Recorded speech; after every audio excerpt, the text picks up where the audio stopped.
आनंद गांव में एक परिवार रहता था, जहां 4 लोग आपस में मिलजुल कर रहते थे। उस घर के मुखिया नंदलाल थे। उनके साथ उनका बेटा सुरेश रहता था और सुरेश का बेटा बिट्टू, जो नंदलाल का पोता था।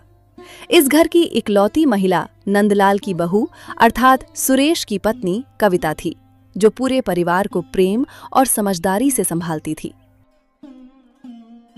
सुरेश बेटा, तेरी माँ को इस दुनिया से गए हुए 2 साल हो चुके हैं। उनकी कमी मुझे आज भी इस घर में बहुत खलती है। वैसे तेरी माँ मुझसे कुछ बातें कहकर गई थीं, जिन्हें आज मैं तुझे और बिट्टू को बताना चाहता हूँ।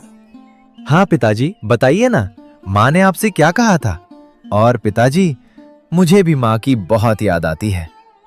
हाँ दादाजी, मुझे भी दादी की बहुत याद आती है। जब दादी हमारे साथ थीं, तब सब कुछ कितना अच्छा लगता था। दादी इतनी जल्दी हमें छोड़कर चली गई। अरे मेरे बिट्टू बेटे, ये सब कुछ तो नियति का ही खेल है। अब इसमें हम कर भी क्या सकते हैं? इंसान इस दुनिया में बस कुछ दिनों का मेहमान बनकर आता है और फिर एक दिन सबको छोड़कर चला जाता है। वैसे दादाजी, आपने कहा था कि दादी ने आपसे कुछ कहा था जो आप हमें बताने वाले थे, तो आप बताइए ना। हाँ बिट्टू बेटे, मैं तो भूल ही गया था। दरअसल तेरी दादी कहा करती थी कि जीवन में हमेशा सही रास्ते पर चलकर आगे बढ़ना चाहिए।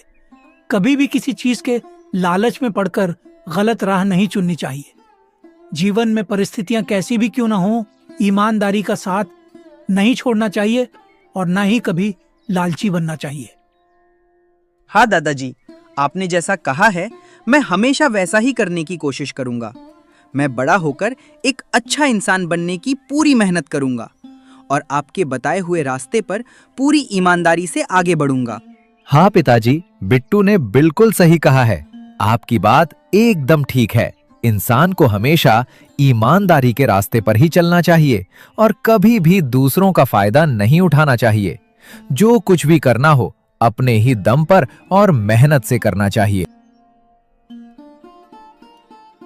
पता नहीं ये तीनों बाप, बेटा और पोता इतनी देर से क्या बातें कर रहे हैं।